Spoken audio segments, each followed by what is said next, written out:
Hi, and welcome to Eye Openers. Thank you guys so much for joining us today. If you are a regular, you know what the drill is. Get something great to drink, open your mind, and get ready for the business and leadership insights to come.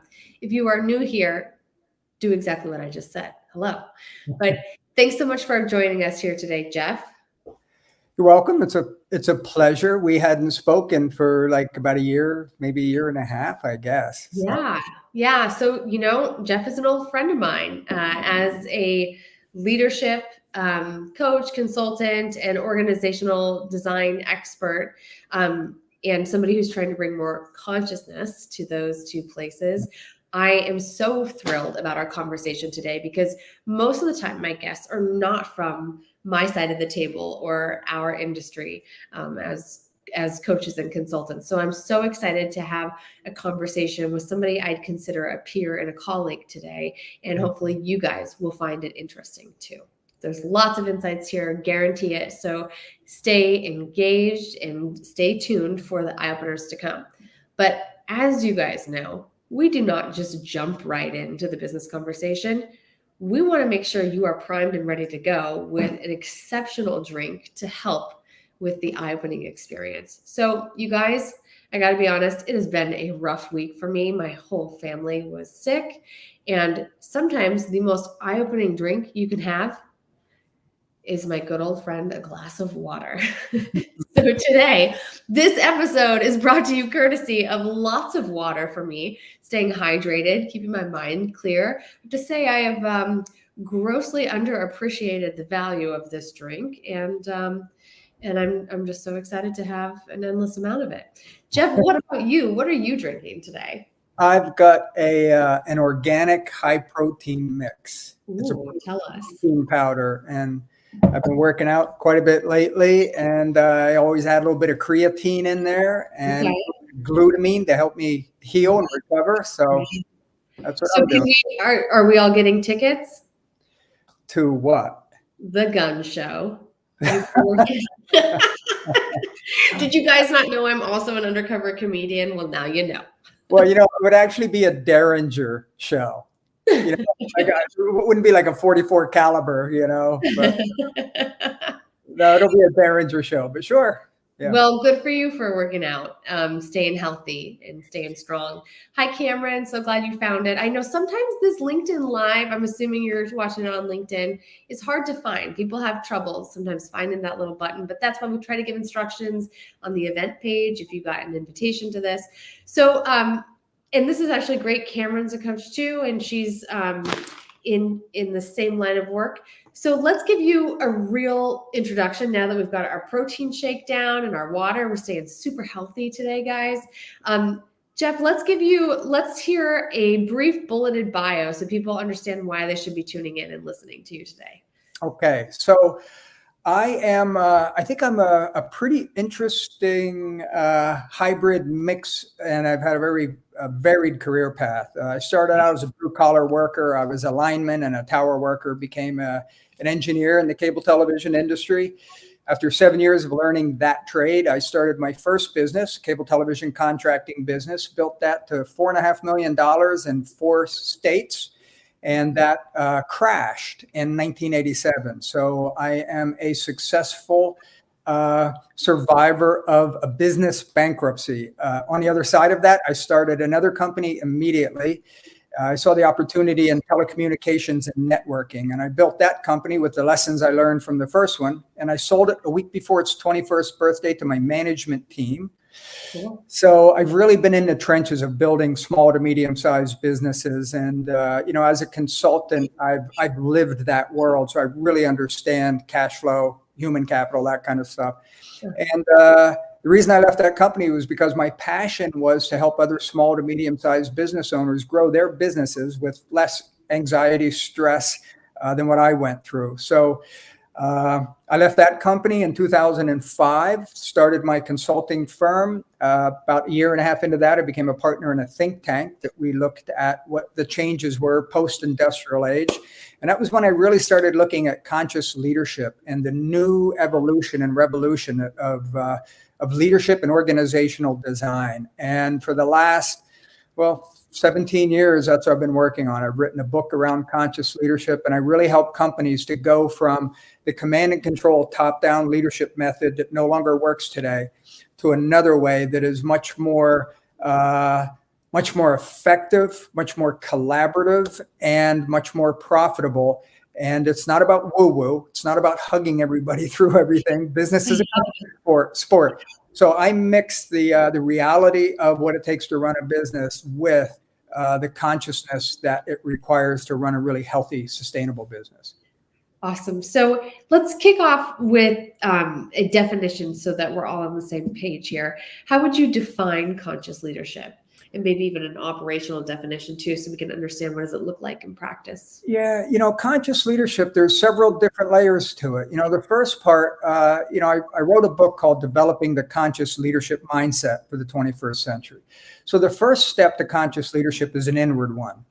And so are all the rest. Because if I can't become self-aware and I don't understand myself and I can't look at my weaknesses and my strengths and work and heal my way through and have compassion and empathy and forgiveness for myself and face my weaknesses and hold myself accountable. If I can't do that consistently, I don't think I deserve the right to lead other people. Mm-hmm. So it's really about getting clear with who you are and what you want to be in the world. And it's less about leading with ego and functioning more as an elder. There's a different energy. And it's less about focusing on materialism and focusing on more of what matters. And in building companies that are healthy, that people don't go home and have to have a couple drinks before they can talk to their spouse. And so it promotes healthy people and a healthy planet. Really good points. Just really being conscious. Yeah. Thank you for sharing that. I think it was sometime this week, Adam Grant, who's a famous organizational psychologist, posted about the people who say they're into leadership are often just into the ego of it, right? And they're into these charismatic leadership stories, and they often become obsessed with singular leaders, somebody who really idealizes Steve Jobs or something like that. And those people aren't often in it. So the best leaders are the humble leaders, the ones who see it as a privilege to be of service versus a status to use as an authoritarian almost. And we've seen examples of both of these, but I'm certain this has come up for you in your work. Yeah, one of the things that I try to do is set up little reminders that help me stay within this pathway because, like everybody else, I have an ego that can be a maniac and self-destructive. And, sometimes, and it's very convincing. And sometimes I don't know if it's my ego, if it's really the right thing. So I've come up with an acronym I use, and I call it Leading with AIR. And AIR stands for authenticity, integrity, and respect. So authenticity is me knowing who I am and being true to myself. Integrity is being that in the world. And that doesn't give me a license to be a jerk. It's about really, like I said, being authentic. And then integrity is being that in the world, being of good character. And then respect is about acting in ways that respects me, respects the person I'm dealing with, and respecting the organization that's paying us. So authenticity, integrity, and respect. And if you can function within that, you're going to be an effective leader because people don't follow you because you're positioned. They follow your consciousness. Can they trust you? Are you empathetic? Do you look out for them? Do you care for them? Do you respect for them? If people see that you do that, it doesn't matter where you are in the organization, they will follow you. They will allow you to influence them. Really great stuff. Why do you think people? So for me, I go, gosh, yes, hello. I respect the people I'm walking next to down the street or whatever. But why do you think this is challenging for some people to follow your AIR model? Stress. If you're really Scott Peck, who wrote The Road Less Traveled, wrote a book called People of the Lie. It's a phenomenal book about manipulators. But in it, he talks about the more stress people are under, the more they de-evolve into self-centeredness and protection. If you're coming from a place of abundance, you don't have to worry about keeping everything for yourself. you can share, you can give. And as you give, other people have a tendency to give. So, right now, especially, we're under a lot of stress. There's a lot of division. There's racial division, there's gender division, there's all types of division, which is all really unnecessary. There are issues going on that need to be addressed, obviously, but we don't have to address them by fighting with the other side. Because if you fight with the other side is going to fight with you. So the stress is causing us to de-evolve. But if we can rise above that, up to the next level of consciousness, and just really look to be there and to have empathy for where people are, give them a little bit of room, and be kind to them. Right. So stress. So we know that stress is present in so many workplaces. Mm-hmm.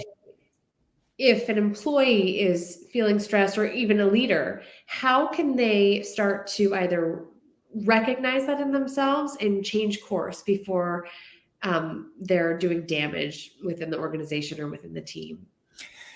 That's a good question, and I'm going to answer it in a way that I normally don't speak about this, but it's a huge part of the work that I do. It's kind of the code behind the video game. Okay. And it has to do with energy.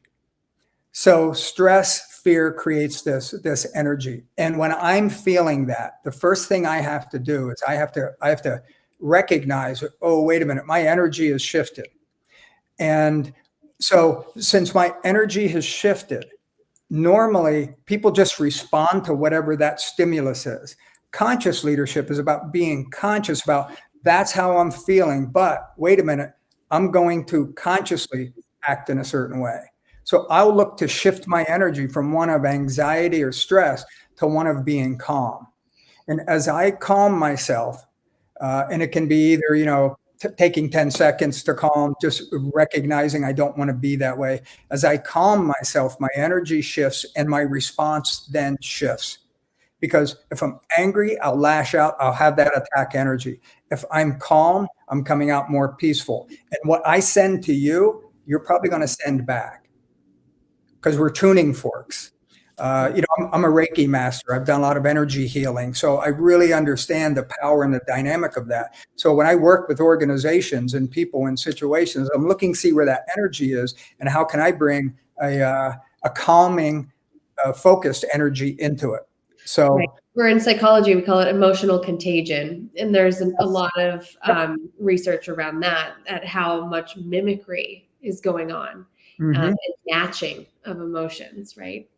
Right. And emotions are energies. And it's really fascinating. When I came across that and I started playing with it in real world environments, I saw how I could calm a whole room down by doing it. And it's really quite fascinating. I speak a bit of that in my book too.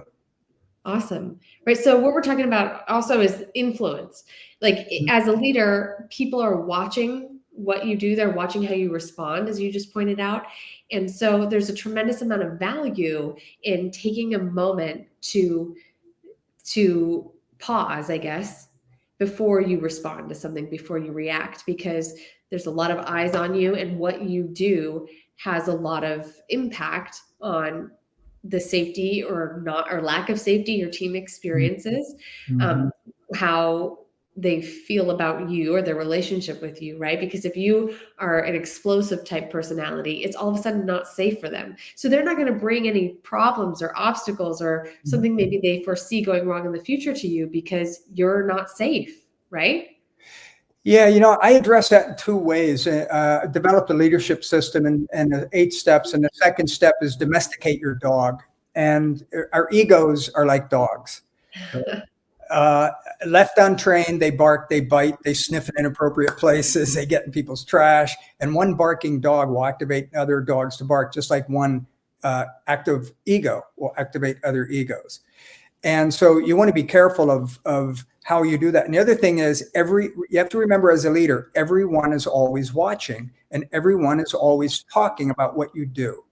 And I can be in front of a crowd and I can charm the heck out of them. And then backstage, right, where, I can be in a meeting, but then outside of the meeting, I'm talking bad about things. That person is going to go and they're going to spread it to the rest of the people. I won't know it, but they will. And that's going to work against you. So you can't fake this stuff. People are highly intelligent social creatures. They pick up on all kinds of stuff, and we're all looking for BS. And when we see it, we identify it and we tell those around us. Right. So you can't fake this stuff.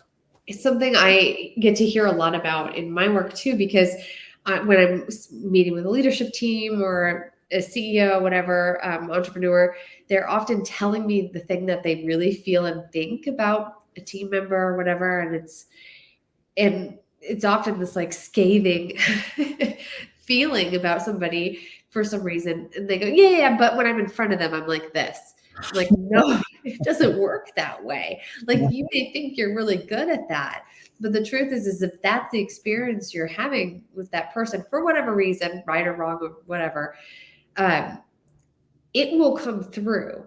Like you said, we're really intelligent social beings. Our minds are literally made to pick up on cues like that are nonverbal. So you can be saying that thing out loud, but there's lots of other ways that it's showing up.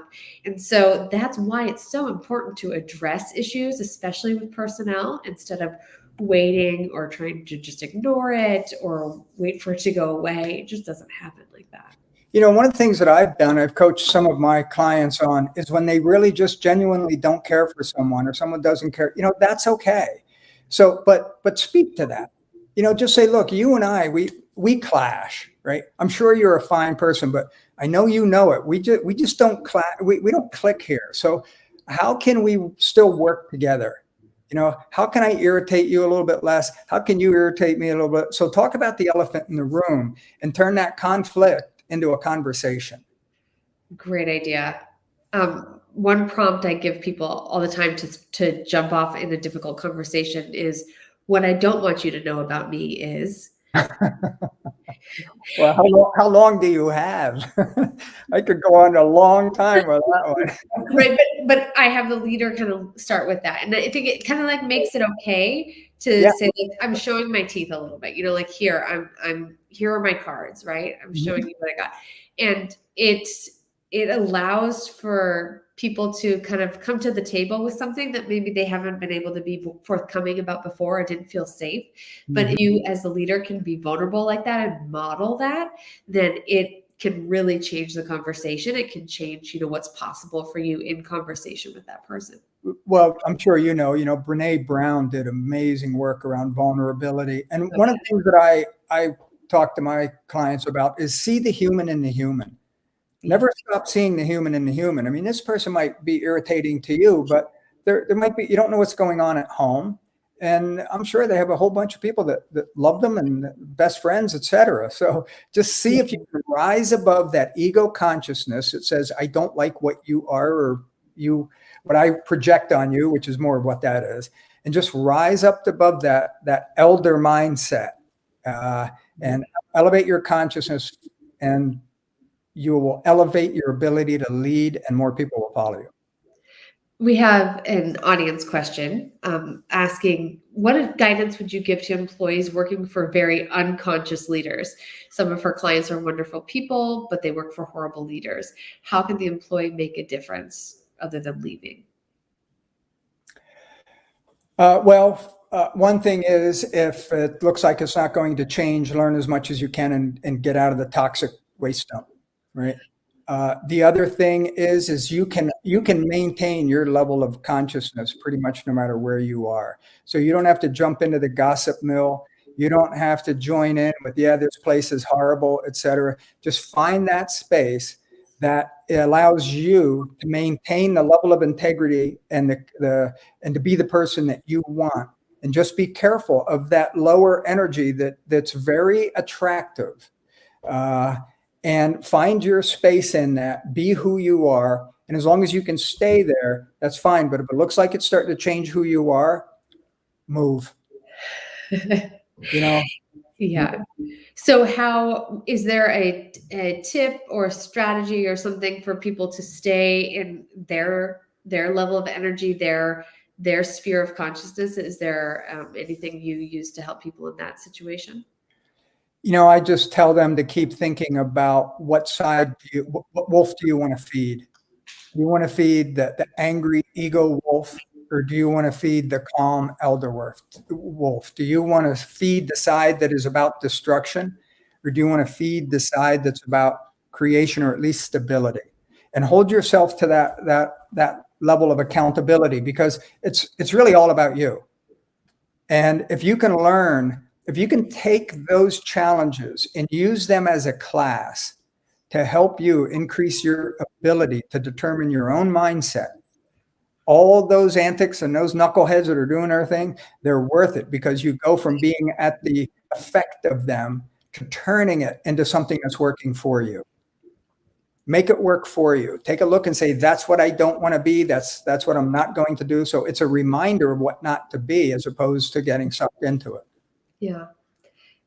In my experience, when I've dealt with some of this, I've seen employees have success by building allyship with other members. Yes. So if there's other members in your team who are maybe having the same experience, they understand it's wrong or wish it were different or whatever, you can make a greater statement by at least banding together.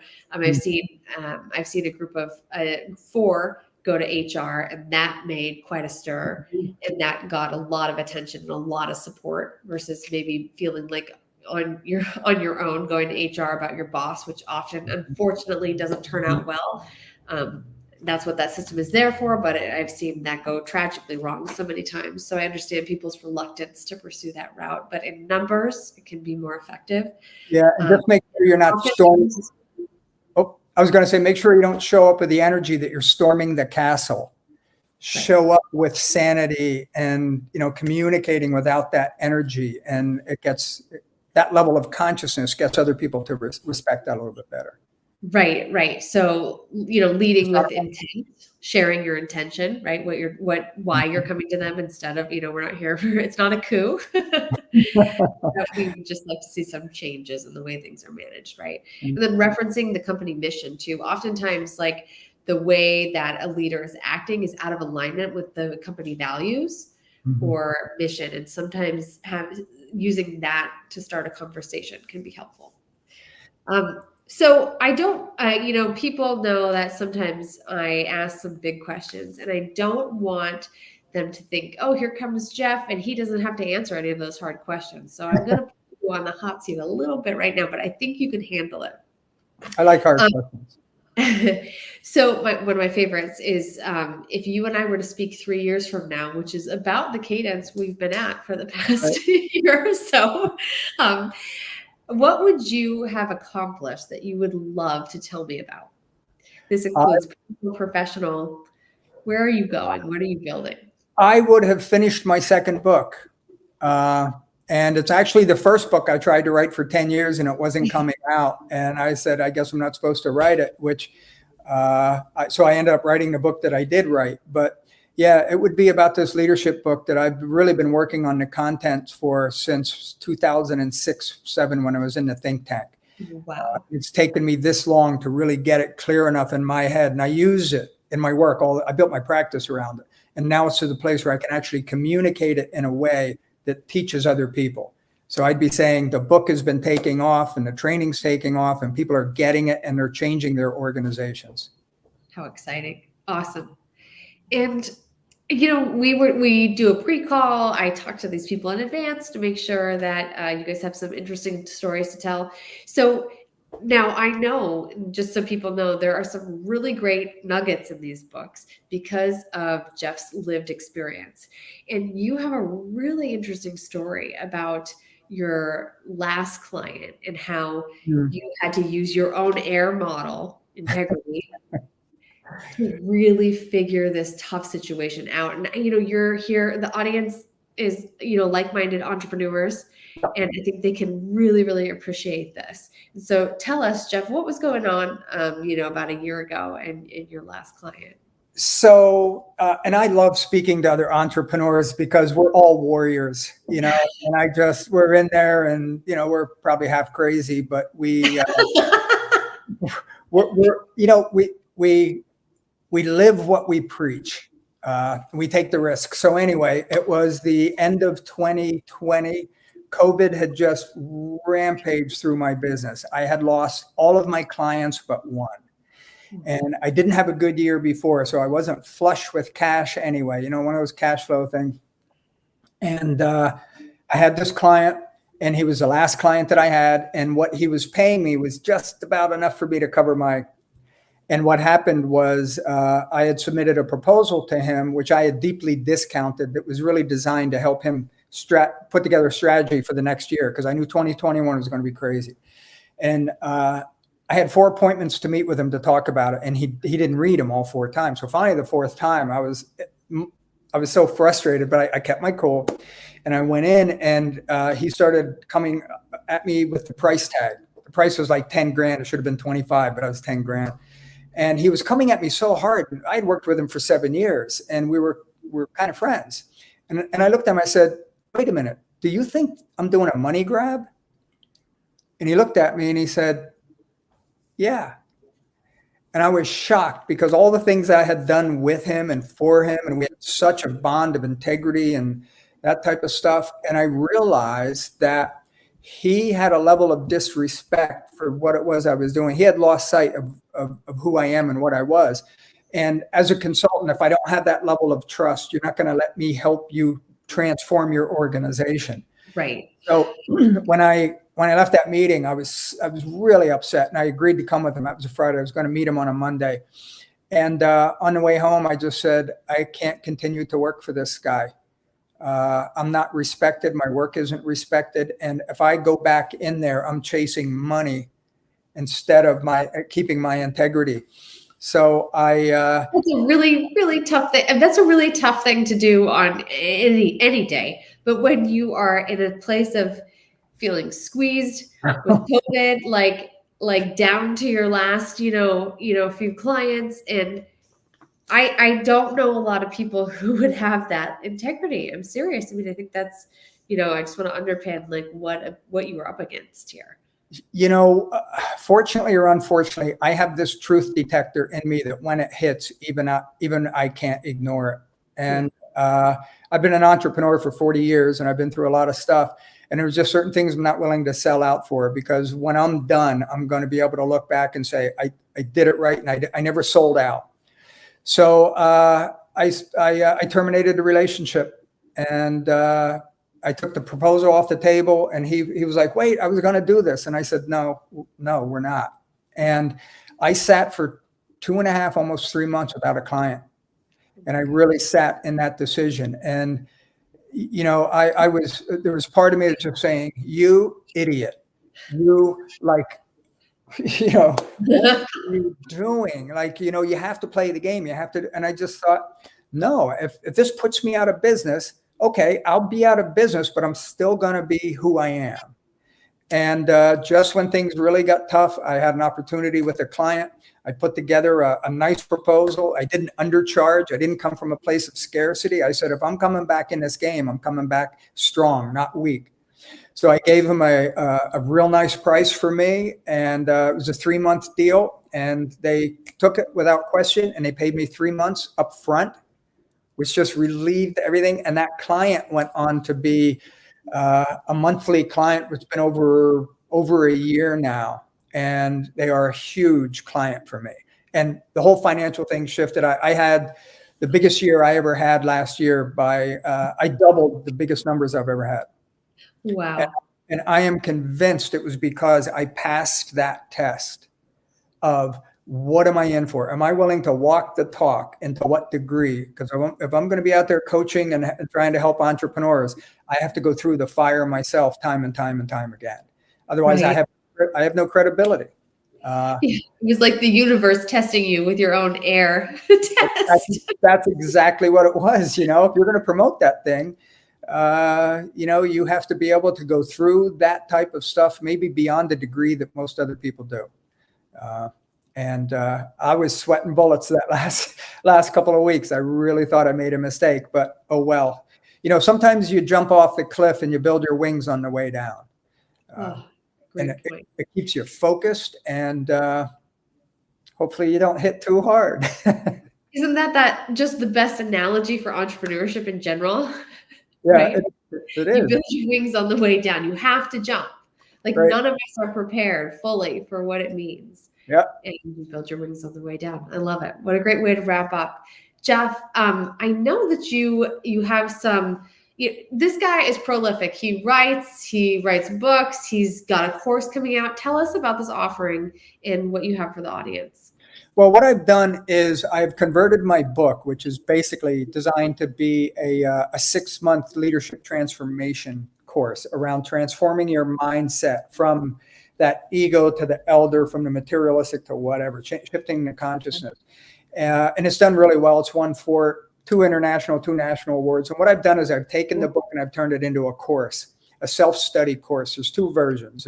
You just go in and you take it, whatever rate of speed you want. And another one has me as a consultant.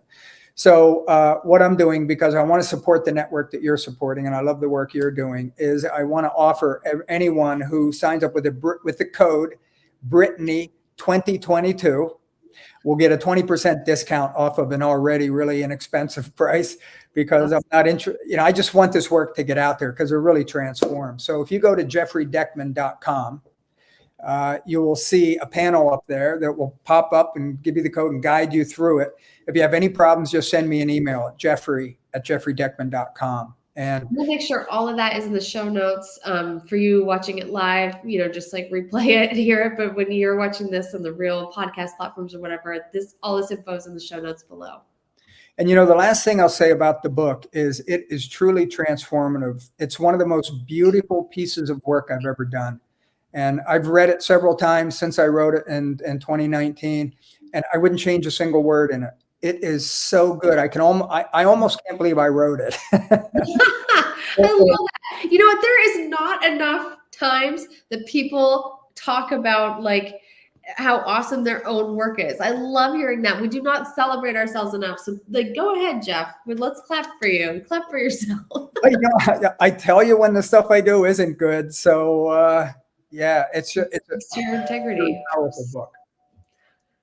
Yeah. Well, thank you so much for coming on today. I really appreciate you sharing your wisdom with us. Conscious leadership is super exciting. It is definitely increasing in popularity, and I love that you're right there at the forefront of it. So thanks for sharing your wisdom with us today. And thank you to you guys for being here, for joining us, for participating and asking your questions, because that's what we're here for anyway, to make sure you get those eye-opening insights that change the way that you lead and show up in your business forever. Thanks so much, you guys, and see you soon. Thanks, Brittany.